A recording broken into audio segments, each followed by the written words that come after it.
Baiklah pemirsa, kembali lagi di Selamat Pagi Bengkulu edisi hari ini Rabu 11 Mei 2022 dengan tema kita apa solusi terbaik penataan danau dendam tak sudah. Dan tentunya sudah hadir bersama kita di studio RBTV narasumber spesial kita. Kita sapa terlebih dahulu. Yang pertama ada Kadis Pariwisata Provinsi Bengkulu, Bapak Saidirman SEMSI. Selamat pagi Bapak. Ya, selamat pagi. Gimana kabarnya, sehat ya? Alhamdulillah sehat. Alhamdulillah sehat. Apalagi kemarin sudah berlibur lebaran dan tentunya sekarang semangat kembali menjalani aktivitas ya. Iya. Dan selanjutnya ada yang mewakili Kepala BKSDA Provinsi Bengkulu, ada Pak Mariska Tarantona selaku Kepala Seksi Konservasi Wilayah 2 BKSDA Bengkulu. Selamat pagi Bapak. Gimana kabarnya, sehat? Alhamdulillah sehat. Alhamdulillah sehat. Dan yang terakhir ada Kadis Pariwisata Kota Bengkulu, Haji Amrullah SP. Selamat pagi Bapak. Selamat pagi Bu. Gimana kabarnya, sehat ya? Alhamdulillah, luar ridho Allah kita dalam keadaan sehat walafiat. Alhamdulillah sehat. Dan tentunya dengan tema kita di pagi hari ini pemirsa mengenai apa solusi terbaik penataan danau dendam tak sudah. Dan ini menjadi perbincangan hangat juga di kalangan masyarakat Bengkulu karena sempat ada video viral nih antara cekcok pengunjung dengan pedagang di Danau Dendam tak sudah. Saya pengen ke Pak Saidirman terlebih dahulu. Sebenarnya sebelumnya saya pengen tanya, sebenarnya status pengelolaan Danau Dendam tak sudah ini sekarang ada pada provinsi atau kota, Pak? Ya. Jadi terima kasih. Jadi perlu saya perkenalkan dulu ya kepada masyarakat bahwa saya di Dinas Pariwisata ini baru lebih kurang 2 minggu ini, termasuk hari libur. Ya, termasuk hari libur. Baru jadi 2 minggu, Pak, ya? Iya, jadi saya sudah mencoba untuk mencari data ya terkait dengan pengelolaan danau dendam tak sudah. Akan tetapi sampai sekarang ini belum ada kejelasan siapa yang sebenarnya yang mengelola objek wisata danau dendam tak sudah ini. Saya tanya ke kota juga, kota mungkin nanti bisa dijelaskan oleh Pak Kepala Dinas Pariwisata Kota. Kemudian hambatan yang menjadi hambatan menurut saya ya, ini karena lokasi Danau Dendam tak sudah ini memang dulunya ini menjadi wilayah cagar alam. Nah, jadi untuk pengelolaan itu kan nggak boleh itu dikelola sebenarnya, itu untuk pengelolaan ini. Akan tetapi setelah berubah dari cagar alam menjadi hutan wisata, taman wisata alam ya, TWA ya. Ini tentu membuat kita dari Provinsi Bengkulu ini harus merubah image yang tadinya cagar alam hingga merubah menjadi objek wisata. Dan insya Allah nanti ini kalau memang ini belum dikelola kota, ya provinsi juga akan mengelola untuk membangun fasilitas pariwisata di daerah Danau Dendam tak sudah. Ini sudah menjadi program Pak Gubernur ya, mulai dari periode Pak Ridwan Mukti sampai ke Pak Rohidin, ini sudah mendesain ya Danau Dendam ini akan dirubah menjadi objek wisata unggulan di Provinsi Bengkulu. Salah satu objek wisata unggulan di Provinsi Bengkulu. Setelah beredarnya video tersebut, apakah ada perbincangan yang mungkin lebih serius lagi untuk kedepannya? Iya. Jadi terima kasih, kemarin itu inisiatif saya kan sebagai orang yang diberikan amanah di Dinas Pariwisata Provinsi. Saya sudah mengundang untuk duduk bersama, yaitu Kepala Dinas Pariwisata Kota Bengkulu, kemudian Satpol PP Provinsi Bengkulu, kemudian ada BKSDA juga, DLH. Kemarin kita sudah duduk bersama, sudah membahas terkait dengan penyelesaian atau boleh dikatakan semacam jalan keluar terkait dengan permasalahan-permasalahan tempat wisata, termasuk Danau Dendam tak sudah. Jadi kalau kemarin kami bahas ya seluruh Provinsi Bengkulu, ya, tapi ngerucutnya ke Danau Dendam tak sudah karena yang viral ini di Danau Dendam tak sudah. Jadi hasil dari kesepakatan, kemungkinan hari ini ya kita bersama-sama dengan Kepala Dinas Pariwisata Kota akan hadir di sana. Jadi tugas kita untuk yang sementara ini yang bisa kita lakukan dalam waktu yang beberapa hari ini ya tentu memberikan pemahaman kepada masyarakat pelaku UMKM dan ekonomi kreatif di wilayah Danau Dendam tak sudah ini terkait dengan masyarakat sadar wisata. Jadi paling tidak mereka harus merubah image nanti dan merubah pola pikir bahwa mereka harus memberikan rasa aman dan nyaman, kira-kira seperti itu terhadap para wisata atau masyarakat kita yang berwisata di wilayah Danau Dendam tak sudah. Dan juga ini menjadi tolak ukur untuk wilayah-wilayah yang lain, termasuk Pantai Panjang, mungkin Taman Remaja, dan mulai dari Kaur sampai ke Moko-Moko, semuanya harus mensosialisasikan secara bersama-sama, terkhusus masyarakat yang berada di wilayah destinasi wisata, di tempat destinasi wisata ini memahami bagaimana yang dikatakan masyarakat sadar wisata. Ya kalau menurut saya simpel saja, bisa memberikan rasa aman dan rasa nyaman, kira-kira kan itu. Karena masyarakat ini yang dituntut pada saat rekreasi, pada saat berwisata itu kan pengen nyaman, pengen aman, kira-kira kan seperti itu. Nah jadi tugas kita dari Dinas Pariwisata terkhusus Provinsi Bengkulu ini saling bersinergi ya dengan Dinas Pariwisata Kabupaten Kota, memberikan penjelasan kepada masyarakat supaya masyarakat ini betul-betul paham, oh bagaimana kita kalau melayani orang-orang yang mau berwisata. Kebetulan kita melakukan kegiatan ekonomi di situ. Nah, seperti yang di Danau Dendam itu kan mereka ada kegiatan ekonomi di situ yang mereka lakukan. Ya tentu hal ini akan bisa menarik pariwisata untuk berkunjung ke sana. Itu pada prinsipnya. Ketika mereka paham, oh ini yang harus kita lakukan, maka kita harus memberikan tata krama yang baik, menyambut dengan baik, menetapkan harga yang tidak semena-mena, kira-kira kan seperti itu. Karena kemampuan masyarakat ini. Dan satu hal yang perlu kita catat, karena ini ya baru beberapa tahun ya dirubah statusnya dari hutan cagar alam ke TWA. Ini tentu kita tidak bisa langsung bergerak begitu cepat, tapi paling tidak kita bisa memberikan sosialisasi kepada masyarakat pelaku ekonomi di situ supaya menjadikan mereka ini sadar wisata, masyarakat sadar wisata. Itu untuk sementara yang bisa kita. Harus ada sosialisasi lebih lanjut juga kepada para pedagangnya ya, Pak ya. Itu yang harus kami lakukan pada hari ini mulai. Pak Kepala hari ini mulai bergerak. Hari ini mulai beraksi. Setelah dari sini kami udah bincang-bincang tadi, kita langsung action ke sana, kita kumpulkan masyarakatnya, kita berikan sosialisasi bagaimana teknis, bagaimana cara mereka itu supaya mereka ini bisa menarik wisatawan ke Danau Dendam Tak Sudah ini. Karena kita harapannya semoga para pengunjung ini tidak kapok ya untuk datang ke Danau Dendam Tak Sudah. Baik, terkait mengenai video yang viral tersebut Pak Saidirman, ini tentu di dalam video tersebut adalah kisruh antara para pedagang dan pengunjung seperti itu. Nah, dan muncul juga para komentar-komentar dari masyarakat Bengkulu mengatakan bahwa wah emang nih kalau misalnya di Danau Dendam Tak Sudah ini harganya mencekik, kemudian juga harus dipaksa beli makanan dan minuman di situ. Ini bagaimana tanggapan atas hal ini? Apakah sebenarnya Pak Saidirman sudah mengetahui lebih lama daripada beredarnya viral video tersebut? Apakah baru tahu pas video viral ini? Ya sebenarnya di daerah Danau Dendam banyak tahunya itu dari sebelum viral ini saya sudah pernah mendengar apa yang dirasakan oleh pengunjung wisata di situ. Akan tetapi kita perlu kita sadari bahwa mereka itu tidak ada yang mengkoordinir, tidak ada yang mengawasi. Karena kota juga mungkin tidak ada wewenangnya untuk mengawasi mereka melakukan aktivitas ekonomi di daerah cagar alam. Nah, itu ya. Nah, kemudian provinsi juga mungkin juga seperti itu karena aturan. Jadi boleh dikatakan mereka yang melakukan aktivitas di daerah Danau Dendam Tak Sudah ini ya tentu ilegal. Ya kalau ilegal siapa yang mau bertanggung jawab terkait dengan itu? Nah, akan tetapi karena ini menjadi suatu objek wisata, menjadi tempat objek wisata, ya pemerintah harus turun tangan, pemerintah harus hadir. Nah, itulah kehadiran kami diberikan amanah oleh Pak Gubernur ya, tentu akan memperbaiki, akan mencoba memberikan pengertian kepada masyarakat bahwa layanan terkait pariwisata, tentang pariwisata ini ya tentu harus menjadi suatu tolak ukur kita dalam mempromosikan Provinsi Bengkulu. Tuh kalau viral-viral seperti ini kan aneh juga. Seperti halnya di sini ada viral, ada ini masalah penjual yang protes kepada pengunjung. Ya, di situ kan dipertanyakan di mana kehadiran pemerintah? Pernahkah pemerintah daerah kita, baik kota maupun provinsi, memberikan sosialisasi kepada masyarakat? Sementara di dinas itu ada kasih-kasihnya kan, kasih yang berhubungan dengan pemberdayaan masyarakat itu.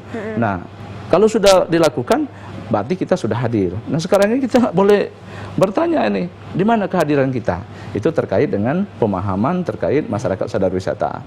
Nah, kemudian yang kedua, kehadiran kita sebagai pemerintah daerah, ya, dalam hal ini provinsi dan kota Bengkulu dan kabupaten kota yang lain, ini tentu kita harus sama-sama belajar memperbaiki dari pengalaman yang sudah-sudah. Nah, saya lihat ini kehadirannya di mana? Tempat duduk yang ada di Dendam itu yang pas di pinggiran danau, itu kan semuanya punya pedagang, nggak ada punya pemerintah. Betul. Jadi fasilitas umum yang disediakan oleh pemerintah dengan alasan mungkin ya, menurut saya ini keterbatasan aturan dari BKSDA tadi. Ini daerah cagar alam.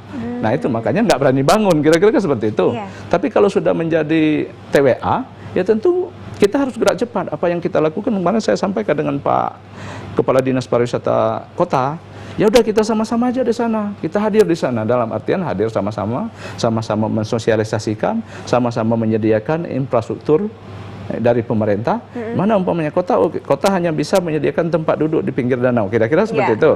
Nah, kehadiran ini Dinas Pariwisata Provinsi mungkin menyediakan jamban atau toilet umum yang ada di wilayah sana. Sekarang ini kan belum ada semua. Jadi berarti kita belum ada aturan yang pastinya, belum ya? ada aturan yang pasti, itu terhambat dari aturan tadi. Tapi ketika aturan ini sudah menjadi sudah jelas apa yang disampaikan oleh kawan kita dari BKSDA, sudah berubah fungsi, ya mungkin kita bisa membangun sesegera mungkin. Jadi yang kecil-kecil dulu yang bisa kita lakukan. Nanti gebrakan yang bahkan merubah Danau Dendam itu akan diadakan jogging track atau tempat-tempat jualan yang tertata rapi, yang bisa membuat nyaman kepada masyarakat. Itu kan program Pak Gubernur. Ya mungkin kegiatan ini kan nggak bisa semata-mata harus diinikan. Kita desain dulu. Kalau desainnya sudah ada, direncanakan dulu. Direncanakan baru diimplementasikan oleh PUPR. Kan lama itu proses. Harus ada proses Harus juga ada ya proses. rencananya. Yang tidak perlu kira-kira memakan waktu yang lama, itu fasilitas yang sederhana aja dulu. Seperti tempat duduk. Ya kalau tempat duduk, kalau bagi masyarakat pengunjung yang tidak mampu untuk membayar ke penjual, ya tentu kita pemerintah sudah memfasilitasi duduk di tempat yang pemerintah punya. Kira-kira seperti itu. Kalau nggak ada tempat buang air segala macam di tempat ini pedagang, ya kita pemerintah sudah menyediakan juga. Jadi masyarakat juga merasa terlayani terkait dengan fasilitas pariwisata yang ada di Provinsi Bengkulu. Maunya saya seperti itu. Karena yang kita harapkan juga fasilitasnya memadai juga ya untuk di Danau Dendam Tak Suda. Karena tujuan kita adalah mengundang dari para wisatawan tidak hanya di Provinsi Bengkulu tapi juga di luar provinsi. Karena juga kalau misalnya libur Lebaran ini kan kabarnya juga banyak dari masyarakat luar seperti Palembang, Jambi ini berkunjung ke wisata Provinsi Bengkulu seperti itu. Saya beralih ke Pak Amrullah. Pak Amrullah, ini bagaimana Dinas Pariwisata Kota? Tentu juga memiliki wewenang ya mengenai hal ini, karena juga kita lihat wilayah Danau Dendam Tak Suda ini berada di kota. Bagaimana Pak? Kalau dari kacamatanya pariwisata kota, saya sependapat dengan selama ini memang beberapa tahun ke belakang ini memang kita belum ada sentuhan untuk kepada pelaku-pelaku ekonomi di sana. Nah, inilah yang menyebabkan kesenjangan atau menyebabkan pemaksaan daripada pedagang itu kepada pengunjung. Karena kenapa? Karena dia merasa bahwa betul kata pariwisata kota provinsi tadi bahwa dia yang membangun sendiri, kemudian dia nyewa, secara otomatis hal-hal seperti itu ya.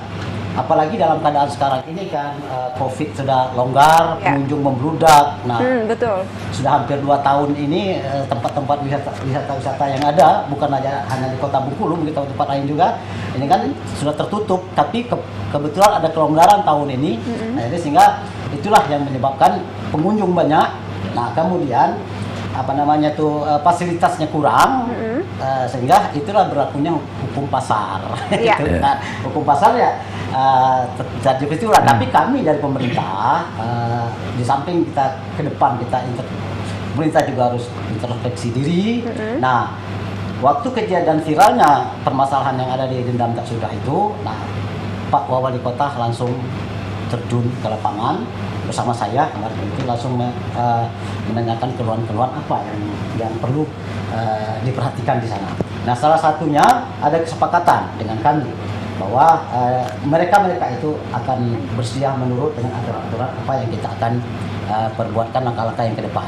Nah, kami dari Dinas Pariwisata Kota dalam peningkatan yang kami pelajari itu adalah peningkatan SDM-nya, sumber daya manusianya yang perlu. Karena kenapa? Karena sumber daya manusia ini disitulah nanti salah satunya kami akan membentuk Pokdarwis. Pokdarwis adalah kelompok sadar wisata. Nah, di dalam kelompok inilah nanti akan membentuk tipikal pedagang ini yang mumpuni disesuai dengan apa yang diusahakannya. Nah, yang terjadi di lapangan sekarang ini dengan adanya viral ini, maka kami akan mensosialisasikan dan akan memberi pelatihan dan akan mendekatkan secara persuasif. Kita tidak melarang mereka itu berdagang, tapi dengan catatan seperti yang disampaikan Pak Kadis Provinsi tadi, ya jangan memaksakan pembeli, kemudian harganya standar itu, ya kan, jangan terlalu mahal. Nah, kalau isu-isu seperti itu memang sudah lama, sudah banyak kejadian bahwa itu sudah luar biasa harganya. Nah, kalau penilaian kita di lapangan, kalau keluhan pedagang sini bahwa kejadiannya seperti itu tadi, karena tempat sempit, orang ramai, kemudian ya kembali kepada pedagangnya kan, duduknya lama, belinya sedikit, kadang belinya enggak. Nah, ini persoalan. Ini yang perlu ada pemecahan ke depan. Kita dari kota, dari provinsi juga mungkin ya stakeholder terkait lah ke depan akan mencari solusi yang terbaik. Nah, karena kenapa? Kalau untuk pengembangan saya lihat ini untuk pengembangan infrastruktur, kalau di belakang itu kan tanahnya masyarakat. Yang bangunan yang ada kini itu badan jalan. Makanya kami dari kota ini tidak berani. Sedangkan yang di depannya itu cagar alam. Jadi selama ini kami memang sentuhan itu memang ikut campurnya pemerintah itu agak sulit karena belum ada aturan yang lebih jelas. Karena kalau sekarang ini kami juga baru tahu ini sudah turun status ya Pak ya, dari cagar alam ke TWA ini. Nah, kalau setahu pengalaman saya TWA ini bisa dikelola Pak, bisa deforestasi, tapi ada aturan-aturan yang mengikat di situ. Nah, insya Allah ke depan seluruh stakeholder terkait ini akan kita libatkan dalam penataan. Karena apa? Di kota Bengkulu ini tidak ada jalan lain Bu. Pariwisatanya sudah dibata. Kita nggak punya perkebunan, nggak punya pertambangan. Nah, jadi untuk pendapatan PAD ke depannya ya di pariwisata ini. Nah, itulah kira-kira sebagai ininya. Artinya nanti saya juga akan tanya nih, apa sebenarnya langkah-langkah ke depannya untuk 3 sorotan utama yang dinilai penting juga dari masyarakat. Karena untuk mengenai Danau Dendam Tak Suda, pertama dari segi bangunan yang kurang tertata, kemudian juga kabarnya juga view-nya menutupi area kawasan Danau Dendam Tak Suda, kemudian juga dari etika para pedagang, dan juga mengenai harga yang mencekik para wisatawan seperti itu. Saya beralih ke pihak BKSDA, Pak Mariska. Pak Mariska, ini tadi saya sudah mendengar dari pendapat dari Kadis Pariwisata Provinsi dan Kota seperti apa mengenai kewenangan Danau Dendam Tak Suda. Dan kabarnya juga ini mengenai kewenangan paling besar terhadap pengelolaan Danau Dendam Tak Suda ini ada pada BKSDA. Apakah benar? Gimana tanggapannya? Terima kasih. Mungkin saya akan bercerita sedikit ya terkait historis kawasan Danau Tak Suda. Memang benar yang disampaikan oleh Pak Kadis Pariwisata Provinsi maupun Pak Kadis Pariwisata Kota bahwa mulai tahun 2019, tepatnya berdasarkan SK atau Surat Keputusan Menteri Lingkungan Hidup dan Kehutanan nomor 78 tahun 2019, tanggal 21 Januari 2019, cagar alam Danau Dusun Besar seluas 577 hektar itu sebagian mengalami perubahan fungsi menjadi taman wisata alam seluas 88,82 hektar yang sekarang kita kenal dengan Taman Wisata Alam Danau Dendam Tak Suda. Nah, untuk pengelolaannya memang kami BKSDA Bengkulu yang diamanahkan oleh undang-undang melalui Menteri LHK untuk mengelola kawasan ini,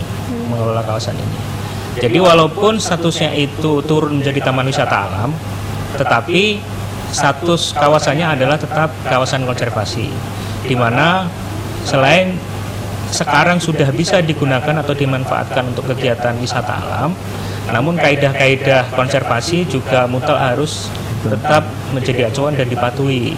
Karena kalau kita tarik ke belakang, sebenarnya Danau Dendam Tak Suda itu sudah ditetapkan oleh pemerintah kolonial Hindia Belanda sejak tahun 1936 melalui Stadsblad 1936 nomor 325 oleh Gubernur Jenderal Belanda bahwa Danau Dendam ini menjadi kawasan lindung atau kawasan cagar alam. Jadi kemudian di tahun 1992 ditetapkan cagar alam Danau Dusun Besar seluas 567 hektar, dan kemudian di 2019 ada perubahan sebagian fungsi karena memang ada potensi wisata di sana, dan itu layak dikembangkan dan menjadi destinasi wisata unggulan di Provinsi Bengkulu dan di Kota Bengkulu.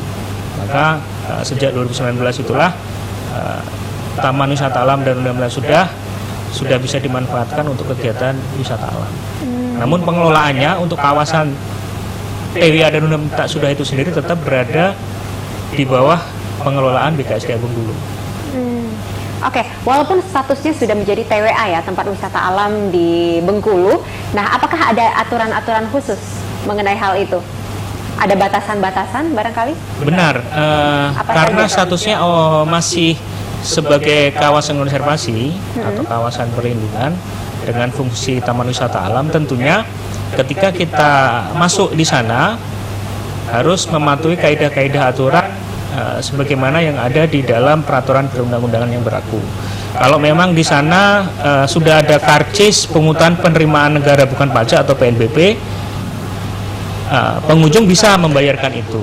Tapi kalau memang tidak atau belum ada seperti sekarang karena peralihan itu baru 2019, sebenarnya ketika kita masuk harus mengurus namanya SIMAKSI, surat masuk izin konservasi. Kemudian ketika di dalam kawasan itu ada aturan-aturan yang menyebutkan bahwa kita tidak boleh mengambil, memanfaatkan, membawa keluar potensi apa aja yang di dalamnya, termasuk tumbuhan atau satwa liar di sana. Kemudian merusak, kemudian membakar atau termasuk juga menduduki kawasan tanpa izin seperti itu. Baik. Nah, mengenai kondisi pada saat ini kita lihat dan kita tahu bahwa di pinggiran Danau Dendam Tak Suda ini penuh dengan pondokan-pondokan. Apa sebenarnya itu diperbolehkan? Kalau kita lihat, memang seperti disampaikan oleh Pak Kadis tadi bahwa di bahu jalan itu kan sekarang ini penuh dengan pondokan atau tenda-tenda yang dibangun oleh masyarakat untuk berusaha di sana. Iya. Nah, kalau secara aturan berdasarkan Permen LHK nomor 8 tahun 2018 tentang pengusahaan pariwisata alam di Suaka Marga Satwa, di Taman Nasional, di Taman Wisata Alam dan Taman Hutan Raya, masyarakat itu bisa atau diakomodir apabila ingin mengajukan izin penyediaan wisata alam. Ada dua mekanisme di sana. Ada izin pengusahaan atau izin penyediaan jasa wisata alam, dan yang kedua izin penyediaan sarana wisata alam. Nah, izin penyediaan jasa wisata alam ini ada jasa makanan minuman, pramu wisata, transportasi, cindera mata. Nah, ini yang dimungkinkan dapat diusahakan oleh masyarakat sekitar kawasan TWA Danau Dendam Tak Suda. Memang di dalam aturan itu masyarakat, kelompok masyarakat, badan usaha dapat diakomodir oleh unit pelaksana teknis, dalam hal ini pengelola kawasan BKSDA, tentunya sudah terintegrasi atau sudah memiliki NIB, nomor induk berusaha, dan terintegrasi di sistem OSS, One Single Submission, di Kementerian Investasi dan BKPM. Masyarakat dapat berusaha atau membangun kedai-kedai, pondok-pondok untuk menyediakan jasa makanan dan minuman bagi wisatawan di sana. Jadi sebenarnya secara aturan dimungkinkan masyarakat untuk mengajukan izin di dalam kawasan Taman Wisata Alam Danau Dendam Tak Suda. Tapi bila mengajukan izin? Mengajukan izin. Nah, kalau misalnya kita lihat ini saat ini sepertinya dari para pedagang tidak mengajukan izin. Nah, apakah siapa nantinya yang akan merobohkan barangkali suatu saat nanti? Di tahun 2018 sebenarnya beberapa bangunan pondok dan tenda-tenda pemilik masyarakat atau oknum pedagang di sana itu sudah pernah dirobohkan ya? oleh beberapa stakeholder di sana. Ada BKSDA, ada pemerintah kota maupun pemerintah provinsi dan aparat penegak hukum. Memang kalau kita lihat kan bangunan mereka itu ada di bahu jalan dan sangat mengganggu, terutama untuk kegiatan lalu lintas di sana, dan juga akan mengganggu view pemandangan ke kawasan Danau Dendam itu sendiri. Jadi ya kita harus bersinergi para pihak terkait untuk menertibkan tenda-tenda dan pondok-pondok itu. Artinya disampaikan Pak Kadis tadi bahwa itu nanti akan diatur. Diatur itu bukan berarti digusur ya. Diatur bukan berarti digusur, tapi supaya semuanya tidak melanggar aturan, gitu kan. Karena kan itu kawasan konservasi, di satu sisi juga kita harus memperhatikan kepentingan masyarakat terkait dengan kegiatan usaha masyarakat di sana. Dan tentunya kedepannya kita harap semoga Danau Dendam Tak Sudar lebih tertata rapi lagi dan sehingga mengundang para wisatawan dari luar. Saya beralih ke Pak Saidirman. Pak Saidirman, ini sebelum pandemi COVID-19 awal tahun 2020 lalu tentu mengenai program dari Gubernur Bengkulu kita sempat melontarkan untuk pembangunan kawasan Danau Dendam Tak Sudar. Nah, bagaimana dengan mega proyek tersebut? Apakah tetap dilanjutkan dan seperti apa konsepnya? Terima kasih. Jadi perlu kita jelaskan di sini terkait dengan agenda besar Pak Gubernur untuk membangun destinasi wisata, terutama di Danau Dendam Tak Sudar. Ini boleh dikatakan mega proyek dari Provinsi Bengkulu.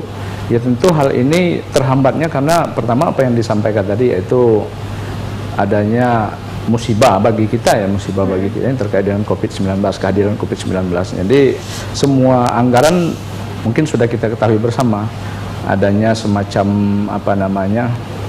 pemangkasan anggaran mulai dari kegiatan PU, kegiatan dinas-dinas lain, OPD lain ini dialihkan ke arah kesehatan, penanggulangan terkait dengan COVID.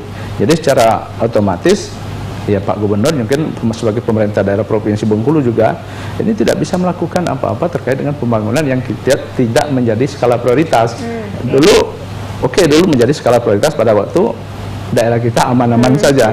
Tapi setelah dilanda pandemi, ya tentu peralihan ini yang menjadi skala prioritas tentu kesehatan masyarakat. Nah, jadi hal ini menghambat adanya keberlangsungan dari pembangunan mega proyek yang akan direncanakan oleh Pak Gubernur di situ. Akan tetapi dengan adanya melandainya kasus COVID ini, insya Allah kita akan mencoba untuk bersinergi lagi. Tadi saya sudah sampaikan ke kepala bidang saya bahwa kita lakukan semacam pertemuan kembali, diskusi kembali terkait dengan kelanjutan itu, karena ini sudah hampir masuk semester 2 ya dari tahun anggaran ini.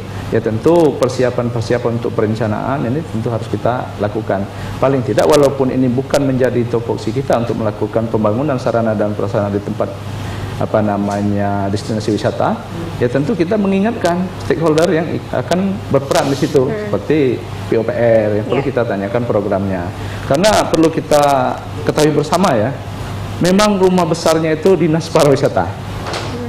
Nah, ini perlu kita garis bawahi, di rumah besarnya Dinas Pariwisata. Akan tetapi di sana banyak OPD yang terlibat.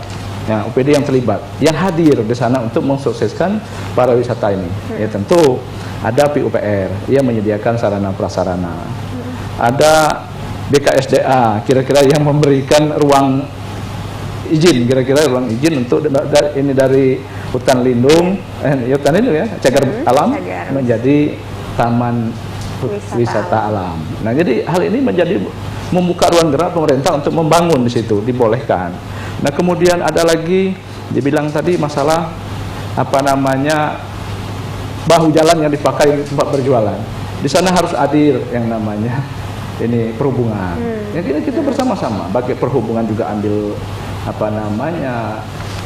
porsinya di mana. Satpol PP juga harus hadir di sana. Jadi banyak instansi-instansi atau OPD yang terlibat di sana. Jadi kalau dilihat dari rumah besarnya itu semuanya di pariwisata. Seperti kebersihan juga ada lagi hadir DLH di sana. Jadi kita bukan semuanya ini dikelola oleh Dinas Pariwisata. Jadi Dinas Pariwisata hanya boleh saya anggap itu memotori dari kawan-kawan kita ini. Mari kita bersama-sama ambil peranan terkait dengan kemajuan pariwisata di Provinsi Bengkulu ini. Nah, itu semuanya ikut terlibat ya, semuanya seluruh harus stakeholder ikut terkait terlibat. ikut Iya, terlibat betul. mengenai hal tersebut. Iya. Baik, ke Pak Amrullah lagi nih mengenai 3 persoalan utama tadi Pak yang disorot oleh seluruh masyarakat tadi mengenai penataan, kemudian juga etika dari para pedagang dan juga harga yang mencekik. Ini menjadi persoalan juga yang disorot oleh seluruh masyarakat, malah sudah sejak lama seperti itu. Nah, apa langkah ke depannya untuk Dinas Pariwisata Kota? Kami dari Pariwisata Kota selalu merespon keluhan-keluhan masyarakat, Ya. apalagi sudah terviral kasus ini, maka kami juga dari Pariwisata Kota bersama pemerintah, atas nama pemerintah kota ya, gerak cepat. Kami akan membuat bagaimana nanti strategi pariwisata untuk meredamkan persoalan-persoalan yang ada di sana. Salah satunya nanti kita buat Pokdarwis, kemudian kita bina, kita berikan sosialisasi, kemudian kita beri himbauan. Nah, itu yang akan kita lakukan ke depan ini agar supaya kasus-kasus yang tidak disenangi oleh masyarakat banyak ini, karena itu adalah ikonnya pariwisatanya unggulan di Kota Bengkulu, maka ini kan kita jadikan magnet biar orang berkunjung ke sana merasa nyaman. Kemudian harga yang tidak terlalu tinggi kita akan buat, nanti kita akan atur Bu gimana caranya. Makanya kami mulai bergerak pada hari ini. Nah, Iya. itu akan kita selesaikan permasalahan. Jangan sampai dendam tak sudah ini, bukan dendam tak sudah yang Pak Panas tadi, Iya. di seluruh kawasan wisata, objek wisata yang ada di Kota Bengkulu maupun di Provinsi Bengkulu. Nah, agar bisa memahami hal seperti ini. Karena kenapa? Karena ini kita buat daya tarik yang bagus, Iya. jadi magnetnya pengunjung di sana nanti, ya, otomatis kita akan membenahkan diri. Apakah pembinaan terhadap para pedagang tersebut akan berjalan konsisten dijalankan? Insya Allah di samping kita memberikan arahan, nanti kita pengawasannya lebih intensif lagi. Itu Oke, keinginan baik. kita, ya. Karena kedepannya tujuannya lebih baik lagi Lebih ya baik untuk lagi. kedepannya. Harapan kita Apakah bersama itu. nanti dimungkinkan kebijakan satu harga untuk harga-harga makanan dan minuman di sana, Pak? Insya Allah itu memang sudah ada dalam programnya. Oke. Nanti kita akan, makanya bekerja sama, nanti kita akan sosialisasikan, ada penyeragaman harga, tidak ada penekanan pedagang, bersifat ramah kepada pengunjung. Nah, itu yang kita harapkan yang kita harapkan ke depan. Oke, baik. Pak Amrullah tadi mengatakan bahwa ketika video tersebut viral, Pak Wawali langsung terjun ke lapangan Betul. melihat kondisi di sana. Nah, bagaimana mungkin tanggapan dari para Pak Wawali kita dan apa langkah yang akan dilakukan ke depannya? Intinya apa yang kita Menurut sampaikan beliau. tadi, kita memang tetap kita pendekatan secara persuasif dulu, ya kita ikuti aturan yang ada, kemudian kita akan berusaha jangan sampai ada bangunan lain yang di pinggir dendam itu ya, karena itu agak sangat mengganggu sekali. Itu yang kita tekankan kepada pelaku. Karena kenapa? Karena di sana ya tempat mancing-mancing, masyarakat mancing. Kemudian kalau sudah terbebas dengan bangunan-bangunan itu, saya kira tidak ada lagi akan ada penekanan pengunjung di sana, baik pembelian, baik apa. Sekarang itu kan karena dia merasa dia punya pondok, Iya. jadi itu. Makanya mereka merasa memiliki ya. Iya, harus beli, harus apa gitu kan. Nah, Oke. Tapi kalau misalnya untuk selama ini, apakah ada sewa dari para pedagang? Pungutan sewa? Nah, ini perlu saya jelaskan. Ini banyak, bukan RB aja yang menyampaikan ini, bahkan masyarakat juga banyak yang mengatakan ada sewaan seluruh. Itu sebenarnya konteks itu ada dan tidak ada, saya katakan. Nah, Kenapa? tidak adanya ya dengan pemerintah tidak ada sewa-sewa menyewanya. Nah, itu kejadian itu karena dia punya pondok, ya kan, yang dulu-dulu. Jadi disewakan dengan, karena mungkin waktu itu kurang laris, kurang sepi, sehingga ada pedagang lain yang mau, ya estafet itu disewakan.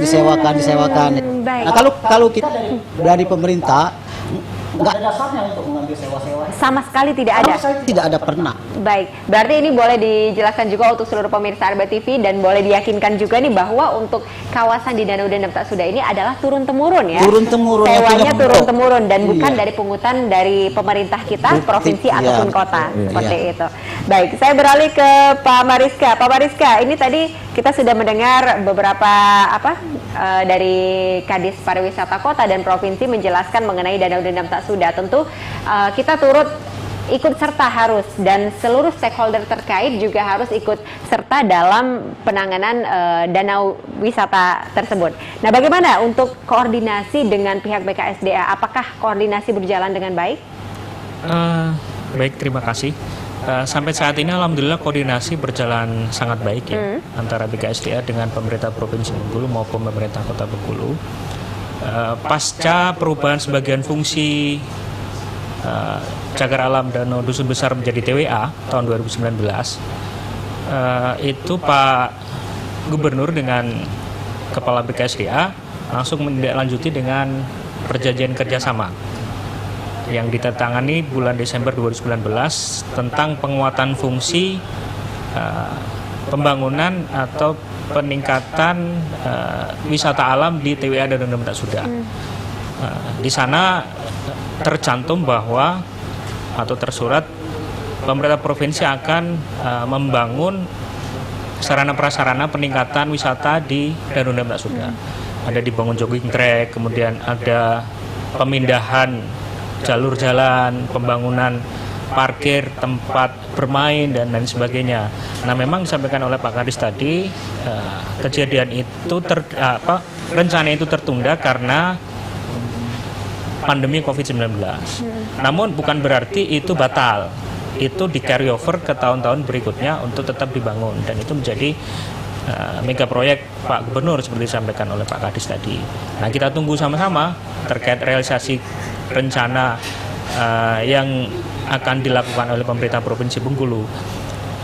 Untuk perencanaan, desain, set plan sudah beberapa kali dipublish dan kita anggap itu sudah matang, tinggal action realisasi pelaksanaan di lapangan. Dan tahun ini target mungkin untuk yang pembangunan jalan akan direalisasikan, Pak ya.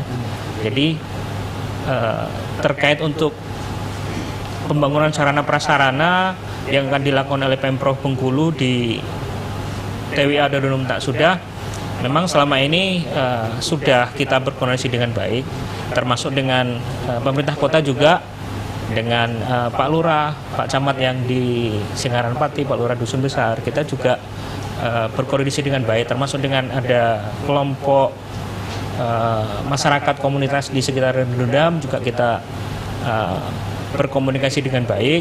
Intinya kami BKSDA Bengkulu tidak bisa secara sendiri mengelola kawasan ini.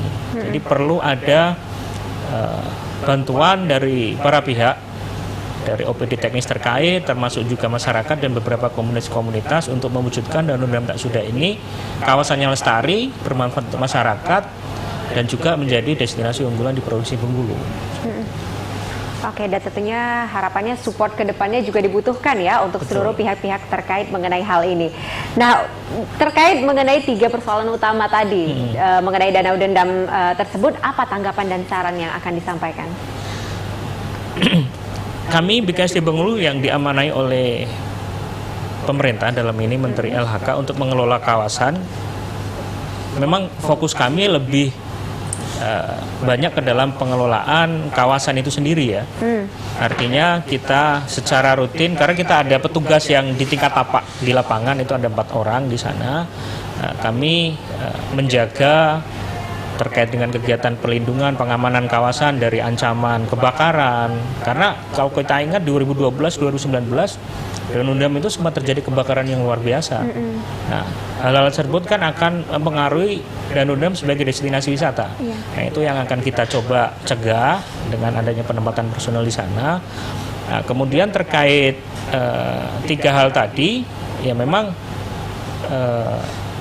masyarakat juga kita minta terlibat juga dalam pengelolaan. Alhamdulillah beberapa komunitas-komunitas yang sangat peduli terhadap pelestarian kawasan Danau Dendam itu sendiri sampai saat ini masih terus aktif berperan. Nah, terkait pedagang, memang Pak Kadis Pariwisata Kota tadi menyampaikan bahwa pembinaan sumber daya manusia, pendampingan kepada pedagang supaya mereka merubah sikap yang dalam hal ini selama ini image mereka itu kurang baik ya. Memang tidak semuanya hanya oknum, tapi sudah terlanjut menjadi sesuatu yang kesan kepada pengunjung tidak baik ketika berkunjung ke Danau Dendam itu menjadi masalah yang harus kita pecahkan bersama ke depannya nanti. Kami BKSDA Bengkulu tentu kawasan tidak akan aman, tidak akan lestari kalau memang di sekitarnya itu masyarakat tidak sejahtera kan gitu Pak. Jadi dengan adanya pedagang, masyarakat bisa mengambil manfaat, mendapat manfaat dari Danau Dendam Tak Sudah. Kami yakin dan percaya ke depannya kawasan tetap lestari, tidak rusak artinya. Itu tanggapan dan saran ke depannya agar Danau Dendam Tak Sudah menjadi kawasan yang lebih baik lagi ke depan. Baik pemirsa, nanti kita akan lanjut lagi berbincang di pagi hari ini mengenai tema kita tentunya. Namun kita jeda terlebih dahulu, tetap bersama kami di Selamat Pagi Bengkulu.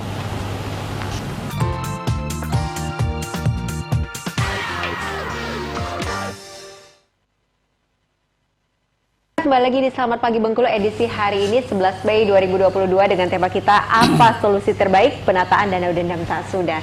Dan tentunya tadi kita sudah berbincang bersama dengan narasumber spesial kita di pagi hari ini dan tidak terasa sudah masuk ke segmen terakhir. Terakhir barangkali untuk seluruh narasumber mungkin boleh berikan pesan dan harapan ya, pesan untuk para pengunjung, para pedagang dan harapannya untuk Danau Dendam Tak Sudah ke depannya seperti apa.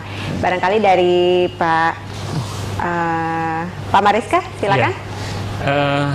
Kami dari pengelola kawasan, khususnya dari BKSDA Bengkulu, bahwa kami akan berusaha di depan, tentunya dengan bersama-sama dengan masyarakat dan OPD teknis terkait, sesuai dengan tugas dan fungsinya. Kami di depan akan berjuang untuk menjaga kelestarian kawasan Danau Dendam Tak Sudah itu sendiri, karena itu sebagai kawasan konservasi. Kemudian pemerintah kota maupun pemerintah provinsi melalui OPD teknis terkait juga tentunya akan berperan juga sesuai dengan tugas dan fungsinya, di mana di situ ada pembangunan sarana prasarana, kemudian ada pendampingan pembinaan kepada masyarakat sekitar, kepada pedagang, kepada pelaku pariwisata di sana. Itu akan dilakukan oleh pemerintah kota maupun pemerintah provinsi Bengkulu.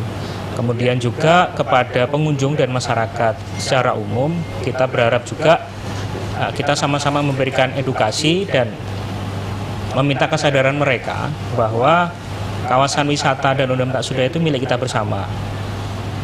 Mari kita jaga terutama dari sampah.